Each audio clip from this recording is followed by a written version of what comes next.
Gold trusted gold buyers మీరు తాకట్టు పెట్టిన బంగారాన్ని విడిపించి ఈ రోజు ఉన్న మార్కెట్ ధరకు కొనబడను.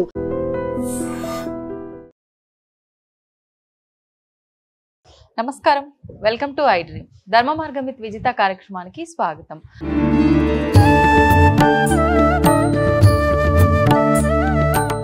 అమ్మ నమస్తే. శ్రీమాత్రే నమః. అమ్మ, వినాయకుడి నిమజ్జనం విషయానికి వచ్చేసరికి చాలా మందిలో ఎవ్రీ ఇయర్ చేస్తున్నప్పటికీ మళ్ళీ ప్రతి సంవత్సరం కొత్తగానే ఉంటుందమ్మా, ఏదో ఒక సందేహం ఉంటూనే ఉంటుంది. ఇంట్లో పెట్టుకున్న వాళ్ళు అయితే ఒక నిద్ర అయిన తర్వాత మరుసటి రోజు తీయాలా, కొంతమందిని చూస్తుంటాం పొద్దునంతా పూజ చేసుకుని సాయంత్రం తీసుకెళ్లి పెద్ద గణేష్ దగ్గర మండపం దగ్గర పెట్టేసి వస్తూ ఉంటారు. అసలు అంత మాత్రం దానికి ఎందుకు పెట్టుకోవడం అనిపిస్తుంటుంది. కొంతమంది 3 days అని 5 days అని ఇలా ఉంచుతూ ఉంటారు. అసలు డేస్ వైజ్ గా మనం ఉంచాలా ఇంట్లో వినాయకుని పూజలు చేసుకోవాలా, రాత్రుల్లాగా మామూలుగానే నవరాత్రులు అని చెప్పి పూజిస్తూ ఉంటాం, మరి ఇలా చూసుకుంటే డేస్ లాగా మనం నిమజ్జనానికి తీసుకెళ్లకూడదేమో అనిపిస్తుంటుంది. ఇది ఒక క్వశ్చన్ మార్క్. ఇంకొక విషయం ఈ మధ్య నేను విన్నది ఏంటంటే అమ్మ, మనం ఏదైతే కామ్యం గురించి మొక్కుకొనైతే మనం ఈసారి వినాయకుని ఇంట్లో తెచ్చి పెట్టుకున్నామో ఆ కోరిక నెరవేరేదాకా వినాయకుని నవరాత్రులు అయిపోగానే ఒక క్లాత్ లో కట్టి ఇంట్లోనే ఒక పక్కకు పెట్టేసి ఆ కోరిక నెరవేరిన తర్వాతే నిమజ్జనం చేస్తా అని సంకల్పం చేసుకుంటారట. నేను ఈ మధ్యలో ఒక ఆవిడ ద్వారా విన్నా. ఇది ఎంతవరకు వాస్తవం, ఇలా చేయొచ్చు అంటారా? యాదేవి సర్వభూతేషు భ్రాంతి రూపేణ సంస్థిత. నమస్తస్యై నమస్తస్యై నమస్తస్యై నమో నమః. శ్రీ గురుభ్యో నమః. ఖచ్చితంగా ఒక రోజు నిద్ర చేయాలి. ఎందుకంటే అమ్మా, చవితి చంద్రుడు రాత్రి కదా ఉంటాడు. అవును, ఆ రాత్రి ఉన్నప్పుడు గణపతిని ఇంట్లో ఉంచుకోండి. మీ విఘ్నాలన్నీ ఆయనకు తెలియాలంటే మీ ఒక రోజు ఆ పూట ఇంట్లో ఉండాలి ఆయన. అప్పుడు కదా ఆయన అవన్నీ తెలుసుకోగలుగుతాడు, మన దగ్గరే ఉండి చూసుకోగలుగుతాడు. నీ విఘ్నాలు మన దరికి రాకుండా చేసే ఆయన్ని ఒక పూట కూడా ఇంట్లో ఉంచుకోకపోతే ఎట్లా? ఒక రోజు ఉంచుకోండి. సరే, బుధవారం వచ్చింది, చాలా విశేషం. బుధవారం గణపతికి ప్రీతి. చక్కగా బుధవారం నాడు ఉంచుకుని గురువారం నిమజ్జనం అయితే నిమజ్జనం, లేదా మండపాల్లో పెడతారు కదా పెద్ద పెద్ద మండపాల్లో, అలా పెట్టుకోండి. కానీ ఒక రోజు అయితే ఉంచుకోండి. తర్వాత మీ ఇష్టం 3 రోజులా 5 రోజులా 9 రోజులా మీ శక్తి కొలది. ఎందుకంటే చెప్పాను కదమ్మా, ఆయన ఉన్నన్ని రోజులు శ్రద్ధాభక్తులుగా కనీసం 3 పూట్ల కాకపోయినా 2 పూట్ల అర్చన చేయాలి, మహానివేదన చేయాలి, షోడశోపచారం చేయాలి, సాయంత్రం పంచోపచారాలు చేయాలి, పగలు మహానైవేద్యం పెట్టాలి, రాత్రి ఓ పండో ఫలమో స్వీటో ఏదో ఒకటి నివేదన చేయాలి. అక్కడ ఆయన ఉన్నాడు అని స్పృహ వహించి ఇంట్లో కొట్లాటలు లేకుండా ఉండాలి. అమ్మ, భగవంతుడిని ఇంట్లో పెట్టుకోవడం అంటే ఏదో ఆ ఒక్కరోజు మన భక్తి చాటుకోవడం కాదు. ఆయన అక్కడ ఉన్నాడు అని మనం గ్రహించి వాదులాటలు కొట్లాటలు ఇవన్నీ ఆయన ముందు చేసుకోకుండా అలా ఉండగలము మేము అనుకుంటే పరీక్షగా 9 రోజులు ఉంచుకోండి, మనమే మారుతాం కదా. అట్లా కాకుండా మీ వీలుని బట్టి 3 రోజులా 5 రోజులా 1 రోజు అనేది మీరు నిశ్చయించుకోండి. ఒక రాత్రి మాత్రం ఖచ్చితంగా ఉండాలి. ఒక రాత్రి అంటే నిద్ర అయిపోయిన తర్వాత రోజుల్లా తీసినా పర్లేదు, రాత్రుల సంఖ్య చూసుకొని తీసినా పర్లేదు. ఒక రోజు అయిపోతుంది కదమ్మా. 2వ రోజు ఉదయం ఏం చేస్తారు? మహానివేదన పునః పూజ చేసి మహానివేదన చేసి ఉద్వాసం చెప్పేస్తారు. ఓకే, చాలు. 3 నిద్రలు చేశారు, 4వ రోజు చెప్తారు. 5వ నిద్రలు చేశారు, 6వ రోజు చేస్తారు. 9 అయ్యాక 10వ రోజు చేస్తారు. ఓకే ఓకే, ఇట్లా బేస్ సంఖ్యలో అలవాటు కదమ్మా. 1 3 5 ఇట్లా అట్లా చూసుకుంటే నిమజ్జనం ఎప్పుడు సరిసంఖ్యలోనే వస్తుంది. ఇప్పుడు కొంతమంది వినాయకుడిని పెట్టినప్పుడు ఇంట్లో కూడా కలశం పెట్టుకుంటారు, కొంతమంది కలశం పెట్టుకోరు. ఇలా నిమజ్జనం చేయాల్సి వచ్చినప్పుడు ఈ కలశము కానివ్వండి లేకపోతే కదుపుతూ ఉంటారు వినాయకుడిని కూడా. ఎప్పుడు కదపాల్సి ఉంటుందమ్మా నిమజ్జనానికి ముందర? అంతేనమ్మా, పునఃపూజ చేసి ఉద్వాసం చెప్పగానే కలశం కూడా అప్పుడే ఉద్వాసం చెప్పచ్చు. ఆ కలశంలో నీళ్ళు చక్కగా వెంటనే మొక్కల్లో పోసేయకుండా ఇల్లంతా ప్రోక్షణ చేసుకోండి. ఆ నీళ్ళల్లోకి వరుణదేవుడు ఆవాహన అయి ఉంటాడు కదా. ముందు గణపతి ఆవాహన అయి ఉంటాడు. చెంబులో ఎప్పుడు ఆవాహన గారు, కేవలము చెంబులో ఎవరుంటారు అంటే వరుణదేవుడు ఉంటాడు. నదీ జలాలు ఉంటాయి. ఇల్లంతా ప్రోక్షణ చేసుకోండి. కొద్దిగా తీర్థం కింద పుచ్చుకున్నా బెంగలేదు. అలా కలశాన్ని కూడా ఆ రోజు ఉద్వాసం చెప్పచ్చు. కలశం కూడా ఆనవాయితీ ఉన్న వాళ్ళు పెట్టుకోండి, అక్కర్లేని వాళ్ళు అవసరం లేదు. అంటే ప్రతి సంవత్సరం వాళ్ళ కుటుంబం అంతా ఎలా పెట్టుకునే అలవాటు ఉంటే పెట్టుకోండి, లేదా అవసరం లేదు. అమ్మ, మరి ఈసారి మనకు 27న వినాయక చవితి ప్రారంభం అయితే 7వ తారీఖున మనకు చంద్రగ్రహణం వచ్చింది అని చెప్పి అంటున్నారు. కాబట్టి కొంతమంది 11 రోజులు 13 రోజులు 21 రోజులు వరకు పూజలు చేసే వాళ్ళు కూడా ఉంటారు. మరి మామూలుగా ఆలయాల్లోనే అంతా శుద్ధి చేస్తారు, గ్రహణం వచ్చి వెళ్ళిపోయిన తర్వాత. అవును. మరి అలాంటప్పుడు మండపాల్లో వినాయకుడిని ఉంచి తర్వాత కూడా ఆరాధనలు చేయటం అనేది కరెక్టేనా? ముందరే నిమజ్జనం చేస్తే బాగుంటుందా? ముందే చెయ్యాలి. ఎందుకంటే గ్రహణ సమయంలో వినాయకుల్ని ఉంచడానికి లేదు. గ్రహణం ముందే ఖచ్చితంగా నిమజ్జనం చేయాలి. గ్రహణం అయిపోయిన తర్వాత మరుసటి రోజు గ్రహణ శూల. అందుకని ఇవన్నీ కుదరని పని కాబట్టి ముందే నిమజ్జనం చేసేయడానికి ప్రయత్నం చేయండి. ఓకే, అంటే 9 రోజులకి నిమజ్జనం చేసేయండి. గ్రహణం రోజున ఎలా ఉంచుతారమ్మా? 9 రోజులు పూజలు అందుకున్న దేవుడు కాబట్టి ఆయన అట్లా నిమజ్జనం చేసేయండి. గ్రహణం ముందే చెయ్యాలమ్మా. గ్రహణం అయిపోయేదాకా ఉంచకూడదు. మంచిది కూడా కాదు. ఓకే అమ్మ, ఇప్పుడు ఇందాక నేను ఒక క్వశ్చన్ అడిగాను. ఏదైనా కోరిక ప్రకారంగా మనం గనక ఇంట్లో గణపయ్యను పెట్టుకుంటే ఆరాధన చేసిన అనంతరం ఈ నవరాత్రులు అయిపోగానే ఆ కోరిక నెరవేరేంత వరకు కూడా కొంతమంది నిమజ్జనం చేయకుండా ఇంట్లోనే అలా పక్కన పెట్టేసి ఉంచుతారు అని చెప్పి, ఇది ఎంతవరకు నిజమంటారు? నేను ఒప్పుకోనమ్మా దీన్ని. ఎందుకంటే మీరు ఆ గణపతిని తెచ్చింది వినాయక చవితి చేసుకోవడానికి మాత్రమే. మీ కోరికలు ఉంటే చెప్పుకోండి. ఆయన్ని ఖచ్చితంగా మన శాస్త్రం ప్రకారము 1 నుంచి 9 రోజుల్లోపు మీ వీలుని బట్టి పూజ చేసుకుని ఖచ్చితంగా నిమజ్జనం చేయవలసిందే. మీకు నిజంగా కోరిక ఉంది, తీర్చాలి, కట్టుకోవాలి అంటే క్షిప్ర గణపతి పూజ ఉంది, సంకటహర చతుర్థి పూజ ఉంది. ఇన్ని గణపతి పూజలు ఉండగా వినాయక చవితి రోజు తెచ్చిన గణపతిని ఎందుకు ఉంచుకోవాలి? 9 రోజులకు మించి, ఎందుకంటే నవరాత్రులమ్మా, మనం పాటించాలా వద్దా ధర్మాన్ని? నవరాత్రుల వరకే ఉంచుకోవాలి, తర్వాత ఖచ్చితంగా నిమజ్జనం చేయాలి. పైగా అసలు పూజలు అందుకున్న గణపతిని ఒక వస్త్రంలో మూట కట్టేసి ఎలా పెడతారండి? చాలా తప్పది. ఆయనకి మనం అనుకుంటున్నాం ఆయన మరి కళ్ళు కాళ్ళు చేతులు ఎందుకు పెడతారమ్మా? అక్కడ ఉన్నాయనే కదా. ఉన్నాయని ఉన్నప్పుడు మీరు వస్త్రంలో మూట కట్టేసి ఎలా పెట్టేస్తారు? పూజలు చేసి ఆవాహన చేసి నివేదనలు చేసి ఇట్లాంటి విగ్రహాన్ని అది కట్టడం కూడా చాలా తప్పు. ముందు విగ్రహము 9 రోజుల వరకే మనకి అనుమతి. ఏది ఇప్పుడు తెచ్చుకున్నది భాద్రపద శుక్ల చవితి నాడు వ్రతానికి తెచ్చుకున్న గణపతి అంతవరకే మనకి అనుమతి. తర్వాత ఖచ్చితంగా నిమజ్జనం చేసి తీరవలసిందే. ఎప్పుడైనా గుర్తుపెట్టుకోండి, భక్తి ఉండాలి, మూఢభక్తి ఎప్పుడు ఉండకూడదు. పైగా ఏది ఎంతవరకు చేయాలో ఇదే చెప్తున్నానమ్మా, గృహస్థుకి ఎంత అవసరమో అంతే చేయాలి. ఏది పైగా ఇంకొకటమ్మా, ఎవరు ఇప్పుడు ఆచారాలు పాటిస్తున్నారు చెప్పండి? బహిష్టు దోషాలు, రజస్సుల దోషాలు, పైగా ఏమో ఇప్పుడు సూతకాలు వస్తే కూడా ఎవ్వరు కూర్చోవట్లేదమ్మా, మైల వస్తే కూడా కూర్చోవట్లేదు. ఇలాంటి పరిస్థితుల్లో ఆయన్ని అలా మూటగట్టి పెట్టడం అనేది ఎంతవరకు సమంజసం అనేది మీకు మీరుగా ఆలోచించుకోండి. ఒక విగ్రహాన్ని పెట్టాము, ఇక్కడ మేము విగ్రహం పెట్టామంటే 3 పూట్ల అర్చన నివేదన అన్ని చేస్తూ ఉంటాం. మీరు అలా చేస్తారా? లేదు.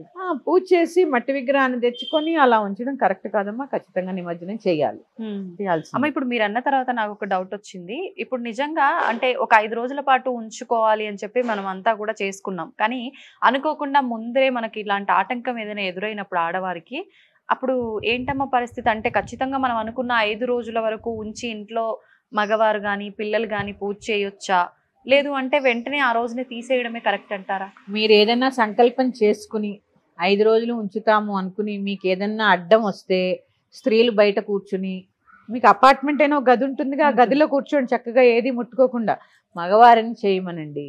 నేను అందరికీ చెప్తున్నానమ్మా, ఈ ఒక్కరోజే కాదు, రజస్వల సమయంలో కూర్చోండి. ఎందుకంటే ఆచారం అనేది సరే మీరు ఏంటి ఇంత మూఢంగా చెప్తున్నారు అనుకోవచ్చు, కూర్చుంటే మన ఆరోగ్యం బాగుంటుంది, వాతపరమైన దోషాలు రావు.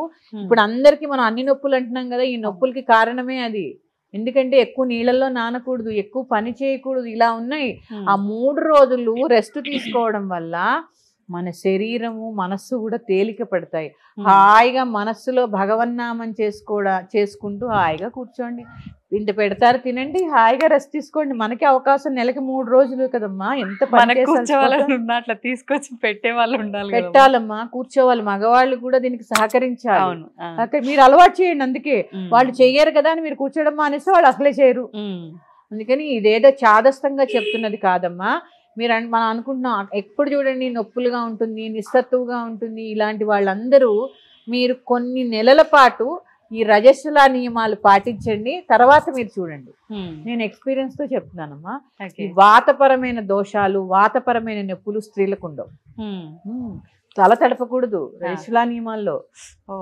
కొన్ని అంటే శరీరం పచ్చిగా ఉంటుందమ్మా, ముద్ద ముద్దగా ఉంటుంది శరీరం, ఇక్కడ ముట్టుకున్నా ఎంత బాధగా ఉంటుంది మనకి.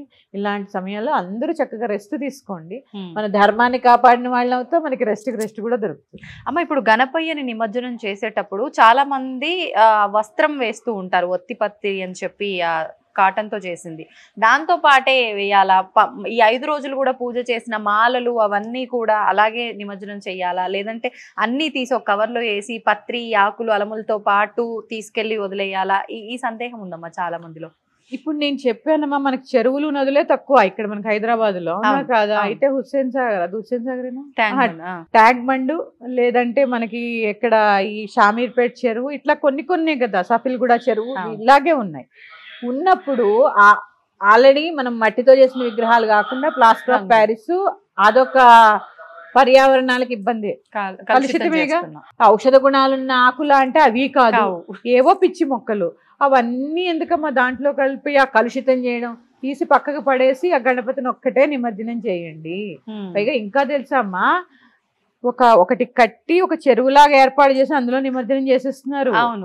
వాళ్ళు కూడా ఏం చేస్తారో మా నీళ్లు కలుషితం అయిపోతున్నాయి. అందుకని మనం పర్యావరణాన్ని పాటించాలి. ఎందుకంటే గణపతి ప్రకృతి సంబంధమైన దేవుడు. ఎందుకంటే చూడండి, మట్టి, ఆకులు, పువ్వులు, పళ్ళు, ఇలా చూసుకుంటే అన్ని ప్రకృతి నుంచి వచ్చేవి. ఆ ప్రకృతి మనకి ఏ సందేశం ఇస్తుంది? దాన్ని కాపాడమని సందేశం ఇస్తుంది. అందుకని ఎందుకంటే చూడండి, సీతాకు కొన్ని రకాల పక్షులు వచ్చి వెళతాడు, ఈ వాన వస్తుందని ప్రకృతి సందేశం ఇస్తూ ఉంటుంది కదా. ఇలా ప్రకృతిని కాపాడేటటువంటి బాధ్యత మనకు ఉందా లేదా? ఉందమ్మా, ఎందుకంటే భక్తితో పాటు అవేర్నెస్ ఉండాలి. అవేర్నెస్ లేకపోతే ఎలాగా? భక్తి ఉండాలి, అవేర్నెస్ ఉండాలి, లేకపోతే మన సమాజాన్ని మనమే పాడు చేసుకునే వాళ్ళు అవుతాం.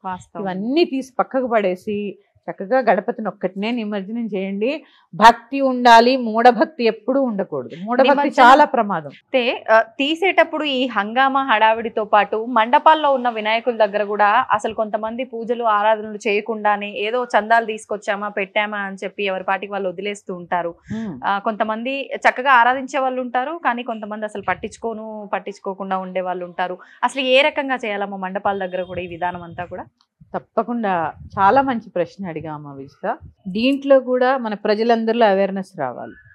మనకి ఈ గణపతి మంటపాలు అనేవి మహారాష్ట్ర నుంచి బాల్ గంగాధర్ తిలక్ గారు మనకి పరిచయం చేశారు. ఎందుకు? హిందువుల యొక్క ఐకమత్యత కోసము, హిందువులందరూ కలిసి వాళ్ళ ఐకమత్యం చాటి చెప్పడం కోసము, వాళ్ళలో వాళ్ళు కలిసి ఉండడం కోసము, మన భగవత్ తత్వం ఏంటో అందరూ తెలుసుకునేలా చేయడం కోసం. ఎందుకంటే పూర్వం కొంత అంటరాంతనం ఉండేది. ఇవన్నీ రూపుమాపడం కోసము ఈ మండపాలు ఏర్పాటు చేశారు. గణపతి మండపాలంటేనే ఐకమత్యతతో కూడుకున్నవి. అవునా? చూడండి, ఒక కమ్యూనిటీ అవ్వచ్చు, ఒక కాలనీ అవ్వచ్చు. అవును. ఇప్పుడు ఒక కాలనీలో గణపతి పెట్టుకుంటే ఈ కాలనీ వాళ్ళందరూ కలిసి ఒక చోట ఎందుకు పెట్టుకోరు? గల్లీకి గణపతి ఏంటమ్మా? అవును. ఇక్కడికి ఐకమత్యత ఎక్కడుంది? లేదు. ఎక్కడుంది ఐకమత్యత? లేదు. ఐకమత్యత కోసం ఆయన చెప్పినప్పుడు, సరే మనకి భక్తి ఉంది, తెచ్చుకుంటున్నాము, మనం అందరము డొనేషన్స్ పోగు చేసుకుంటున్నాము, గణపతిని పెడుతున్నాము, సర్వీస్ చేస్తున్నాము, ఎందుకు యూనిటీగా ఉండలేకపోతున్నాము? అక్కడే కొట్లాడుకుంటారు. మా పూజ లేదని కొట్టుకుంటారు. అసలు భగవంతుడి దగ్గర కావాల్సింది ఏంటి? మా భగవంతుడి దగ్గర మూషికం ఉంటాడు. ఏంటి తెలుసా? ఆ కామక్రోధ లోభ మద మత్సరాలని 6 రకాలైనటువంటి శత్రువులు అన్నీ కూడా ఆయన కాలి కిందే ఉన్నాయి. ఎందుకంటే చూడండి, ఎలుక ఎప్పుడైనా కుదురుగా ఉంటుందా? అవి కొరికేస్తుంది, ఇవి కొరికేస్తుంది, అవి పట్టుకుపోతుంది, అవి ఎంగిల్ చేస్తుంది, ఇవి ఎంగిల్ చేస్తుంది. అసలు గజిబిజిగా ఉంటుంది. అలా పట్టుకొని వదిలేసినట్టుగా అక్కడక్కడ ఈ గజిబిజిగా కంగారుగా ఉంటుంది ఎలుక. చూసారా? ఎవరైనా చూస్తే భయంగా వెళ్ళిపోతుంది. ఇలాంటి అక్కర్లేని లక్షణాలన్నీ కూడా గణపతి తన కాలు కింద ఉంచుతాడు. అందుకే మూషిక వాహనం, లేకపోతే ఎలకుండేది ఇంత, ఆయన ఉండేదంతా. అవును. అందుకే ఆ విగ్రహారాధన యొక్క గొప్పతనం తెలుసుకుంటే మనకి జీవితంలో మన దగ్గర లేనిది ఏంటి అనిపిస్తూ ఉంటుంది. ఇలా తీసుకుంటే అక్కడ చూడండి, అక్కడే కొట్టుకుంటారు, అక్కడే తిట్టుకుంటారు, అక్కడే తాగుతుంటారు. ఏంటి ఇదంతా? లేకపోతే ఇంకా దరిద్రమైన విషయం, తిట్టుకున్నా నన్ను మారితే సంతోషం. అడ్డమైన సినిమా పాటలు పెడతారమ్మా. అవును. అడ్డమైన సినిమా పాటలు పెట్టడము, కమ్యూనిటీల్లో గణపతిని పెడితే సాయంత్రం మహానైవేద్యం అయిపోగానే ఆయన ముందు పాటలు పెట్టి అడ్డమైన డాన్సులు చేయడము. అవును. నీకు ఇష్టమైతే ఒక వైలిన్ కచేరీ పెట్టించు, లేకపోతే ఓ పెద్దవాళ్ళని ఎవరైనా పిలిచి ఒక ప్రవచనం ఏర్పాటు చేయి. ఎందుకంటే అప్పుడైనా కనీసం ఆ 9 రోజులైనా భగవతత్వం అంటే ఏంటో తెలుసుకుంటారు. లేకుండా అడ్డమైన డాన్సులు, అడ్డమైన ఆటలు, ఏంటిదంతా అసలు అంటే ఉత్సవమే, గణపతి ఉత్సవమే. ఉత్సవం ఎలాంటి ఉత్సవం? ఆధ్యాత్మిక ఉత్సవం. అంతేగాని ఏమన్నా అది మన ఇంట్లో పెళ్ళా లేకపోతే ఏమన్నా పుట్టినరోజు ఇంకా దౌర్భాగ్యంగా చేస్తున్నాం. ఇలాంటి అక్కర్లేని చేష్టలన్నీ మళ్ళీ గణపతి దగ్గర ఎందుకమ్మా? సినిమా పాట పెడతారు. ఇంకా అసలు తల్లిదండ్రులు ఒకసారి ఆలోచించండి. మీరు సినిమా పాట పెట్టి చిన్న పిల్లల చేత మీరు పనికిమాలిన నృత్యాలు చేయిస్తున్నారు. వాళ్ళ మెదడులో ఏం నాటాలని గణపతి నవరాత్రులు అంటే? రాను రాను ఈ విధానం అంతా మారి. అంతే కదా. ఇప్పుడు మేము ఉన్నామమ్మా, మా నెక్స్ట్ జనరేషన్ మీరు. మా పూర్వీకులు మాకు చెప్పినవి ఎంతో కొంత మేము పాటిస్తున్నాము. మేము కొంత పాటించినవి మీ జనరేషన్ పాటిస్తున్నారు. మీ జనరేషన్ నుంచి ఇప్పుడు పిల్లలు మీరు ఏ సాంప్రదాయాన్ని మన పిల్లలతో ముందుకు తీసుకెళ్లాలనుకుంటున్నారు? ఒక శ్లోకం నేర్పరు, ఒక పూజ నేర్పరు, సరే ఏది వద్దు, ఒక గుడికి వెళ్ళడం నేర్పరు. ఇవన్నీ పోని కుదరకపోవచ్చు. ఇప్పుడు సరే కుదరలేదని అనుకుందాం. ఆ 9 రోజులు నవరాత్రులు చేస్తారు అపార్ట్మెంట్ కింద. ఎందుకు పిచ్చి గంతులేసి వాళ్ళని ఎగరని చాలా బాగా చేస్తావు, చాలా బాగా. ఏంటి ఆ పాటలు ఏంటి, ఆ అర్థాలు ఏంటి అంటే? గణపతి నవరాత్రులు అంటే సాయంత్రం అయ్యేసరికి నైవేద్యాలు వండుకొని కిందకి దిగాలి, పూజ అయిపోగానే మీటింగ్ పెట్టుకోవాలి, ఎంజాయ్ చేయాలి, పనికి మాలిన సినిమా పాటలు డీజేలు పెట్టుకుని ఎగరాలా? ఇదా ఆధ్యాత్మికత? ఇదా గణపతి నవరాత్రులు ఉన్నది? ఎందుక? అవేర్నెస్ తెచ్చుకోండి అమ్మా, అవేర్నెస్ తెచ్చుకోండి. స్త్రీకి చాలా బాధ్యత. నైవేద్యాలు ఎంత శ్రద్ధగా వండుతారమ్మా నిజంగా గణపతి నవరాత్రుల్లో. చక్కగా అందరికీ కావాలని ఒక తల్లి అన్నపూర్ణలాగా ప్రసాదం చేసుకుని కిందకి వెళుతుంది. అదే అన్నపూర్ణ ఎంత సరస్వతీదేవిలాగా. ఎందుకంటే విద్యలన్నిటికీ మూలం గణపతి. ఐశ్వర్యాన్ని ఇస్తాడు గణపతి. గణపతి యొక్క గొప్పతనం చెప్పని. గణపతికి తొండం ఎందుకుంది, చెవులు ఎందుకు పెద్దగా ఉన్నాయి, కళ్ళు ఎందుకు సూక్ష్మంగా ఉన్నాయి, ఇవన్నీ అంటే చూస్తున్నాం కాబట్టి చాలా బాధగా ఉంటుందమ్మా. ఎందుకంటే మన ధర్మాన్ని పాడు చేసే హక్కు పాటించకపోయినా నిన్ను ఎవడు అడగడు. అవును అవును. నీ జోలికి కూడా ఎవడు రాడు. ఎందుకంటే మన హిందూ ధర్మంలో పక్క వాళ్ళని బాధ పెట్టమని ఎక్కడా లేదు. కానీ నువ్వు పాటిస్తూ ఇలాంటి వెర్రిపోకడలు తీసుకురావడం ఎంతవరకు కరెక్ట్? ఈ మండపాల్లో ఇంకా ఎక్కువైపోతుందమ్మా. అవును. అన్నదానాలు పేరు చెప్పి నిజంగా అన్నార్తులైన వాడికి ఎప్పుడు భోజనం పెట్టట్లే. ఆ కాలనీలో ఉన్న 10 మందే తింటారు. ఇది ఎంతవంతకు కరెక్ట్? అవును. ఇది నిజంగా అన్నదానం అంటే అన్నార్తులైన వాళ్ళకి పెట్టిన దాన్నే అన్నదానం అంటారు. కావాలంటే భోజనాలు పెట్టుకుంటున్నాం మా కాలనీలో అని చెప్పు సరదాగా. అందుకని దానికి అన్నదానం అని పేరు పెట్టకండి. ఎందుకంటే ఈవేళ అన్నం దానం తీసుకునే పరిస్థితుల్లో ఎవడున్నాడు చెప్పండి? లేడు కదా. దాని పేరే అన్నదానం. అందుకని ఎరుక వహించండి, అవేర్నెస్ తెచ్చుకోండి, ప్రకృతిని పాడు చేయకండి. మండపాల్లో ఆఖరికి కమ్యూనిటీల్లో కింద పెట్టిన గణపతికి కూడా భక్తిగా పూజ చేసుకోండి. ఆ గణపతి దగ్గర కూర్చుని ఒక 10 నిమిషాలు ధ్యానం చేయండి, ఒక భజన చేయండి. మంచి ప్రవచనకారులు ఎవరైనా ఉంటే ఒక అరగంట. అదేమి చాలా మంది అనుకుంటున్నారు అబ్బా అని. ఎందుకు వినరమ్మా? అవును. మంచి విషయాలు అవసరం లేదా మనకి? వాళ్ళే లేకపోతే మంచి ఎవరు చెప్తారు? మీ పిల్లలకి కనీసం ఆ సెలవుల్లో అయినా మంచి జ్ఞానాన్ని అందించడానికి ప్రయత్నం చేయండి. అమ్మా, ఒకప్పటి కాలంలో ఆహారం తినే పద్ధతులకి ఇప్పుడు ఆహారం తినే పద్ధతులకి కొద్ది మార్పు అని చెప్పలేం. అసలు మొత్తానికి అది వదిలేసి కొత్త పోకడలోకి వెళ్ళిపోయామని చెప్పాలి.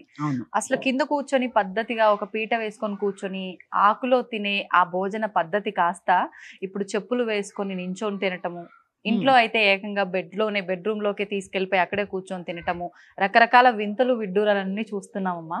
అసలు ఇదంతా చూస్తుంటే ఎటెళ్ళిపోతోంది మన సమాజం వెళ్ళిపోతుంది. దాంతో పాటు మనం ఇవన్నీ మార్చుకుంటూ వెళ్ళిపోతున్నామా ఏంటి, ఇలానే ఉంటే అసలు ఏమవుతుంది అనే ఒక భయం మొదలవుతోందమ్మా. ఒకసారి దాని గురించి మాట్లాడుకుందామా? తప్పకుండా తెలియజేస్తానమ్మా. యాదేవి సర్వభూతేషు క్షుధారూపేణ సంస్థిత. నమస్తస్యై నమస్తస్యై నమస్తస్యై నమో నమః. శ్రీ గురుభ్యో నమః. చాలా మంచి ప్రశ్న అట అమ్మవాడు అడుగుతుంది. ఆహార నియమాలు చాలా మాట్లాడుకోవాలమ్మా దీని గురించి. అసలు ఆహారం అంటే ఏంటి? ఆహారమే మన మనస్సు, మన శరీరం. శరీరం ఎలా ఏర్పడుతుంది? ఆహారాన్ని బట్టే కదా. బలం కావాలి, బా అన్నం తినలేదు నీరసంగా ఉందని ఎందుకంటాం? ఆహారానికి ఇచ్చే గొప్పతనమే కదా అది. అవునమ్మా. ఇలా ఆలోచిస్తూ వెళితే మన ఆలోచన, మన మనస్సు, మన బుద్ధి, మన శరీరము ఇవన్నీ కూడా ఆహారమే. ఎందుకంటే ఆహారం తయారు చేసుకున్న తర్వాత అందులో సగభాగము డైజెషన్ అయ్యి మన రక్తం కింద మారుతుంది కదా, అదే గుండెకి ప్రవహిస్తుంది. ఇలా శక్తి ఉంటేనే కదా ఆలోచించగలం, అవును, నడవగలం, ఇవన్నీ చేయగలగడం అంటే ఆహారం. అందుకే దేహమే దేవాలయం. అవును. ఈ దేవాలయాన్ని కాపాడుకోవాలంటే ఆహారం చాలా అవసరము. ఆహారానికి నియమాలు కూడా చాలా అవసరం. ఎటువంటి నియమాలమ్మా? ఆహారానికి నియమాలు. రజోగు ఇష్టమైన ఆహారం. రజోగుణం అంటే ఏముంది, ఎక్కువగా చూడండి కారం తిని తిని చెమటలు పోసేస్తుంటాయి. అవును. కోపం, చికాకు, స్థిమితం లేకపోవడం ఒకటి కాదు. తమో గుణం, రజోగుణం అన్నీ కూడా ఆహారంతో. సాత్విక గుణం ఎక్కడ ఉండదు. ఎందుకంటే కారం ఎక్కువ తింటాం, ఉల్లి వెల్లుల్లి తింటాం. అంటే ఇవన్నీ ప్రకృతి ఇచ్చినవే కదా. అంటే అవన్నీ ఎందుకు పెట్టారు? ప్రకృతి ఇచ్చినవే, భగవంతుడివే. మితంగా తింటే ఔషధం. ఆయన ఎవరో సినిమాలో చెప్పినట్టు అమితంగా తింటే విషం. ఇది మనం కొన్ని మనకి స్ఫురించవు కాబట్టి గుర్తుపెట్టుకోవాలి.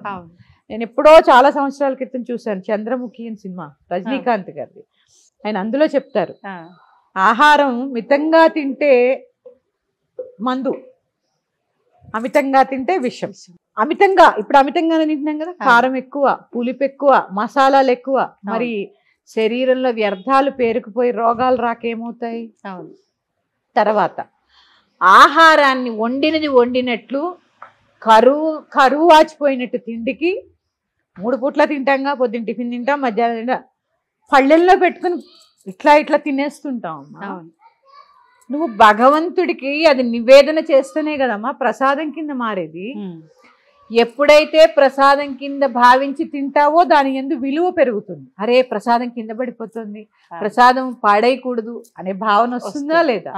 పైగా ఇంత మనకి ఆహారాన్ని ఇచ్చిన భగవంతుడికి ఆయనే ఇచ్చాడు, ఆయనకే ఎందుకు పెట్టాలంటే నీకు కృతజ్ఞత లేదా? ఎవడో ఒక 10 రూపాయలు ఇస్తేనే కృతజ్ఞత ఉంది. మనకి జన్మనిచ్చిన తల్లిదండ్రులకి, మనకి ఊపిరినిచ్చి, మనకి శక్తినిచ్చి, మనకి తెలియకుండానే మనల్ని పోషిస్తున్నటువంటి భగవంతుడికి. ఎందుకంటే పంటలు ఎలా పండుతాయి తెలుసా అమ్మ? చంద్రుడి ద్వారా. మొక్కలు, ఔషధ గుణాలున్న మొక్కలు, పంట, ఇవంతా సూర్యచంద్రుల ద్వారానే కదా. ఇవన్నీ చూసుకుంటే భగవంతుడే కదా. ఇవన్నీ ఇస్తున్న భగవంతుడికి మనం కృతజ్ఞత తెలుపుకోవాలా వద్దా? ఖచ్చితంగా తెలుపుకోవాలి. కాబట్టి వండిన అన్నాన్ని పశువులు ఏం చేస్తాయి, గడ్డి పడైగానే మేసేసి పడుకుని సేదతీరి తిన్నవి మళ్ళీ నెమరేస్తూ ఉంటాయి. అంత దౌర్భాగ్యస్తు. అంటే పశు ప్రవృత్తిని మనం మనుషులమై ఉండి కూడా పశు ప్రవృత్తిని దాన్ని ఏమంటారు గుర్తు చేసుకుని అదే తింటాం. నెమరు వేయడం కూడా నేను చెప్తాను. భగవంతుడికి నివేదన చేయకుండా పళ్ళెల్లో పెట్టుకుని ఆవురమంటూ తినేసి కూర్చుంటాం. కూర్చుని టీవీ పెట్టుకుని పప్పులో ఉప్పు ఎక్కువైంది, కూరలో కారం ఎక్కువైంది, పెరుగు పుల్లగా ఉంది, ఈవేళ అన్నంలోకి నెయ్యి లేదు, ఈవేళ ఇలా చేసావేంటే వంట, నిన్న బాగా చేసావు, నేనంతా నెమరేసుకోవడమా కాదా? ఖచ్చితంగా నెమరేయటమే. ఇదంతా ఏంటమ్మా? పశు ప్రవృత్తి. ఆహారము భగవంతుడితో సమానము. మనం నిలబడాలంటే ఆహారం కావాలి. ఇక అన్నం పరబ్రహ్మ స్వరూపం. మంచాల మీద కూర్చుని ఎలా తింటారమ్మా పరబ్రహ్మ స్వరూపాన్ని? మంచం భోగ వస్తువు, పడుకోవడానికే. దాని మీద కూర్చుని భోజనం చేయడం ఏంటి? నీకు కుదిరితే కింద కూర్చో, లేకపోతే ఒక కుర్చీలో కూర్చో. ఇప్పుడు అలాగా అందరం డైనింగ్ టేబుల్సే కదా, కాస్త డైనింగ్ టేబుల్ మేనర్స్ పాటిస్తూ కూర్చో. అక్కడే తుమ్మడం, దగ్గడం, పక్క వాళ్ళ ప్లేట్లో ఎంగిలేయడం కాకుండా. ఎందుకంటే అమ్మా ఎంగిల్ తినద్దు అంటారు మన పెద్దవాళ్ళు. ఎందుకు? మన ధర్మం ఒకళ్ళ రోగాలు ఒకళ్ళకి అంటుకోకుండా. నీకు ఏ జలుబో దగ్గో ఉంది, ఆ ఎంగిలి పెడితే వాళ్ళకి వస్తుందా రాదా? ఇవన్నీ ఏమి చాదస్తం కాదు, చాలా ఉంది సైన్స్ అందులో. అందుకని ఆహారాన్ని భగవంతుడికి సమర్పించి అన్నం పరబ్రహ్మ స్వరూపం అనే విషయాన్ని గుర్తుపెట్టుకుని కుదిరితే కింద కూర్చుని లేదా డైనింగ్ టేబుల్ మీద కూర్చుని ఎక్కువ అనవసరమైన విషయాలు మాట్లాడుకోకుండా తినే ముందు కూడా భగవంతుడిని ప్రార్థించి. ఎందుకంటే అమ్మా భగవంతుడిని ఎందుకు ప్రార్థించాలి, భగవంతుడిని ఎందుకు సమర్పించాలి అంటే పండే భూమిలో ఏమైనా దోషాలు ఉండొచ్చు. ఆ భూమి ఇప్పుడు పండించే భూమి వచ్చు, పూర్వం ఎవరో ఏదో జరిగి ఉండొచ్చు అందులో కర్మ, పండించేవాడి కర్మ. వాడు ఇంట్లో ఏదో జరిగి ఉండొచ్చు, అక్కడికి వచ్చి కోపంగా కోస్తూ ఉండొచ్చు. రజోగుణం, తమోగుణం. ఇవన్నీ కూడా వెళతాయి, ఆహారం పైన ప్రభావం చూపిస్తాయి. తర్వాత కొన్ని వేల కిలోమీటర్లు పొలిమేరలు దాటి ప్రయాణం చేసి వస్తాయి. అవును, మనం షాప్కి వెళ్తాం, డబ్బులు ఇస్తాం, తెచ్చుకుంటాం, మనకి తెలియదు ఇదంతా ఉంటుందని. ఇప్పుడు నేను చెప్తే మీకు చాదస్తంగా అనిపించవచ్చు. ఒక్కసారి భగవంతుడికి సమర్పించి పూజించడం వలన ఈ కర్మలన్నీ కూడా తొలగిపోయి ప్రసాదాన్ని భుజిస్తారు. ఆ ప్రసాదం భుజించడం వల్ల పిల్లలు బాగుంటారు, భర్త బాగుంటారు, మనం బాగుంటాం, ఇంట్లో వాళ్ళు బాగుంటారు. ప్రసాదం ఎప్పుడైతే అనుకుంటామో చాలా దాన్ని శ్రద్ధగా చూస్తాము. అలాగే ఎప్పుడైతే భగవన్నామం చేస్తూ ఆహారాన్ని వండుతామో వండేటప్పుడే ప్రసాదం అయిపోతుందిగా. అవును, అందుకని ఆహారం అనేది మన జీవన మనుగడే అది. ఆహారమే మన మనస్సు, మన బుద్ధి, మన శరీరం. ఇది గ్రహించి ప్రతి ఒక్క గృహిణి ఇంట్లో అన్నం వండేటప్పుడు ఖచ్చితంగా ఒక భగవన్నామం చేయడం. అంటే నా జీవితం ఇంతే, నేను ఇంతే, మా ఆయన చీరగం లేదు, మా అత్తగారు ఇలా అంది, మా పక్కింటి వాళ్ళు ఇలా అన్నారు, ఇవన్నీ అనవసరమైన విషయాలు. అవేమీ మారవు మీరు తలుచుకోవడం వల్ల. ఒక భగవన్నామము, ఒక స్తోత్రము చేసుకుంటూ అన్నాన్ని వండి చక్కగా దాన్ని మళ్ళీ భగవంతుడికి నివేదన చేసి ప్రతిరోజు ప్రసాదాన్ని తిని అలవాటు చేసుకుంటే సత్వరజస్తమో గుణాలు అదుపులోకి వస్తాయి. అమ్మ, ఇప్పుడు మనం ఫంక్షన్లోకి వెళ్ళినా బఫే సిస్టమ్. ఇంతకుముందు కూర్చోబెట్టి అరిటాకు వేసో లేకపోతే మామూలుగా విస్తార వేసో వడ్డించేవాళ్ళు. చెప్పులు వేసుకొని నించోనే తింటున్నాం, తిరుగుతూ అంతా. మళ్ళీ ఇప్పుడు అన్నపూర్ణాదేవి, ధాన్యలక్ష్మి, సాక్షాత్తు అన్నం అంటేనే ఆ అమ్మవారిని మన చేతిలో తీసుకొని మనం భుజిస్తూనే అమ్మవారు ప్రసాదించిన ఆహారాన్ని, అంటే ఒక రకంగా చెప్పులు వేసుకొని ఇలా చేస్తున్నామంటే అమ్మవారిని అవమానించినట్టే అవుతుంది కదా. చెప్పులు వేసుకుని భోజనం చేయడం అనేది హర్షించదగ్గ విషయం అయితే కాదమ్మా. అసలు ఇంట్లోనే, మన ఇల్లే కదమ్మా మనకి దేవాలయం, ఇంట్లో చెప్పులు వేసుకోవడమే చాలా తప్పు. అసలు ఎందుకు వేసుకోవాలి? నీ కాళ్ళకి ఏదైనా వ్యాధులు ఉండి నడవలేకపోతే అది వేరే సంగతి. ఏదో లేదా డెలివరీ అయింది బాలింతరాలు వేసుకుందంటే అది వేరే సంగతి. ఏదో చల్లదనం రాకూడదని ఏదో వేసుకున్నారు. నువ్వు ఇంట్లో నీ కాళ్ళు చేతులు అన్నీ సరిగ్గా ఉండి నీ ఇల్లే దేవాలయం అన్నప్పుడు నువ్వు చెప్పులు వేసుకుని తిరగడం ఏంటి? అదొకటి మానండి అందరూ. ఆ వేసుకుని తిరగడమే కాకుండా చెప్పులు వేసుకుని భోజనం చేయడం ఏంటమ్మా? తపా తపా తపా శబ్దం చేసుకుంటూ. ఇది కొన్ని చికాలు లేని పాశ్చాత్య పోకళ్ళే కదమ్మా ఇవన్నీ. అందుకని చెప్పులు వేసుకుని భోజనం చేయడం అనేది ఎంతవరకు సమంజసమైతే కాదు, ఖండించవలసినటువంటి విషయము. ఇప్పుడే చెప్పాను, అన్నం పరబ్రహ్మ స్వరూపం. ఇక బఫే సిస్టమ్. పూర్వం ఏదన్నా ఫంక్షన్ అంటే ఆర్భాటాలు హంగులు లేవమ్మా. చాలా సింపుల్గా ఉండేది. ఒక 100 మందో 200 మందో ఎంతమంది వచ్చినా బంక్తి భోజనం ఉండేది. ఎందుకు అంటే ఆహార పదార్థాలు ఎంత ఉండాలో లిమిటెడ్గా అంతే ఉండేది, ఎక్కడ వేస్టేజ్ ఉండేది కాదు. కాబట్టి ఏముండేది? పులిహార, లేకపోతే పూర్ణాలు, కూర, పప్పు, చారు, పెరుగు. పెళ్ళైతే ఇంకో బజ్జీయో ఏదో ఎక్స్ట్రా, అంతే తప్ప ఇన్ని వేల వెరైటీలు ఉన్నప్పుడు వడ్డను కూడా ఎలా చేస్తారమ్మా? అంటే ఎక్కడ మనం తగ్గాలి? లిమిటెడ్గా ఆహార పదార్థాలు పెట్టుకుంటున్నప్పుడు వేస్టేజీ ఉండదు, వడ్డన కుదురుతుంది. ఎందుకంటే అన్ని పదార్థాలు లేనప్పుడు ఒక స్వీటు, కూర, పప్పు, హాట్ ఇట్లా ఉన్నప్పుడు వడ్డించడానికి సులువు, తినడానికి సులువు, వ్యర్థాలు ఉండవు. మనం ప్లేట్ పట్టుకెళ్ళి ఇలా అడుక్కోవడం ఉండదు. ఎందుకంటే అతిథి దేవో భవ అనేది మన ధర్మం. కాబట్టి అతిథిని ఎలా గౌరవించాలో అలా గౌరవించాలి. ఇక మీరన్నట్టు వడ్డించేవారు కూడా దొరకనటువంటి పరిస్థితి వచ్చేస్తుందమ్మా. ఎవరు ఓపికగా వడ్డించే, మీకు తెలుసా వడ్డనలో కూడా ఏ పదార్థం ఎటువైపు వడ్డించాలనేది ఒక శాస్త్రం. ఎలా పడితే అలా వడ్డించడం కాదు. ఇంత ఉన్న ఆహార ధర్మాల్ని మనం చాలా వరకు 90% వదిలేస్తాం, మార్చేసాం. ఎందుకంటే మన ఉద్యోగాలు, బాధ్యతలు అంటూ లేదు, ఆచారం లేదు. మా కమ్యూనిటీలో అయితే, కమ్యూనిటీ అన్నా వద్దా, మా వర్గంలో అయితే అన్నం గిన్నె పట్టుకున్నా చేయగడుపుకుంటాం. ఎందుకంటే అక్కడ ఏది ఆచారంతో పాటు అన్నం పరబ్రహ్మ స్వరూపం అని ప్రతి క్షణం గుర్తుపెట్టుకుంటాం. ఉప్పు కొన్ని పదార్థాలు అన్నానికి తగిలితే మళ్ళీ వాడరు. అవునా?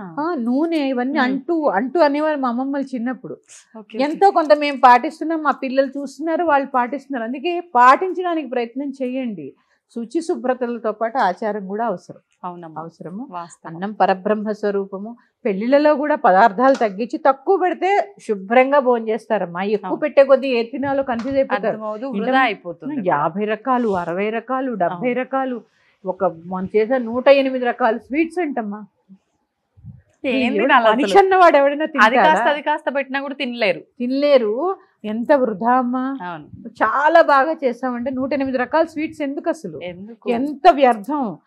ఎంతమంది కొన్ని చోట్ల అన్నార్తులై అన్నమో రామచంద్ర అని ఉన్నారు కదా ఆఫ్రికా పెట్టాము అని గొప్ప కోసం ఇన్ని రకాలు పెడుతున్నారే తప్ప ఇది ఎంతవరకు వృధా చేస్తున్నాం, ఎంతవరకు ఎవరికి ఉపయోగపడుతుంది అనే ఆలోచన లేదు. ఏమన్నా అంటే మాకుంది మేము తింటున్నాం, లేని వాళ్ళ సంగతి మాకెందుకు, మీరు ఎందుకు చెప్తున్నారు ఈ సోదంతా అంటే. ఆలోచించండి, మీకు మీరైనా అన్నపూర్ణాదేవిని వృధా చేస్తున్నారేమో ఒక్కసారి ఆలోచించుకోండి. మళ్ళీ గుర్తుపెట్టుకోండి, దేహమే దేవాలయము. ఈ దేవాలయాన్ని కాపాడడానికి కావాల్సింది ఆహారము. ఆహారానికి ఖచ్చితంగా ప్రసాదంలా చేసి భుజిస్తే మీరు వండుకోండి అమ్మా, అంతే. ఉల్లిపాయ వేయండి, ఏదైనా ఆవిడ నివేదన చేసి శ్రీమాత్రే నమః మంత్రాలు రావు, చక్కగా ముందు పెట్టుకోండి. శ్రీమాత్రే నమః అనుకోండి, ఓ నమ శివాయ అనుకోండి, నమో నారాయణ అనుకోండి. సమర్పించి తినడం వల్ల సమర్పణ భావం కూడా వస్తుంది. షేరింగ్ ఈజ్ కేరింగ్ కదా, ఆ భావన కూడా వస్తుంది. అన్నాన్ని పరబ్రహ్మ స్వరూపంగా భావించి అందరూ కుదిరినంతలో నియమాలు పాటిస్తూ మంచం మీద కూర్చుని ఎట్టి పరిస్థితుల్లో భోజనం చేయకుండా ఒక టేబుల్ ఏర్పాటు చేసుకుని అంది మీద పెట్టుకొని ఎడం చెయ్యి కుడి చెయ్యి ఇలా అన్నీ పెట్టుకోకుండా శుచిగా శుభ్రంగా వడ్డన చేసుకుంటూ భోజనం చేయాలని అందరినీ కోరుకుంటున్నాను. మరి యొక్క అంశంతో మీ ముందుకు వస్తాను. శ్రీమాత్రే నమః. స్వస్తి. శ్రీమాత్రే నమః.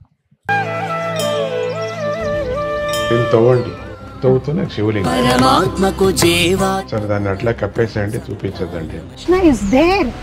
మూర్తి పూజ కాదు, సాక్షాత్ బ్రజేంద్ర నందన భగవాన్ ఉన్నారు మూర్తిలో. ఏమీ ఆశించకుండా ఆరాధించే వాళ్ళు కూడా ఉన్నారా ప్రభుజీ? నిజమైన భక్తి అంటే మనకు తెలియదు కాబట్టి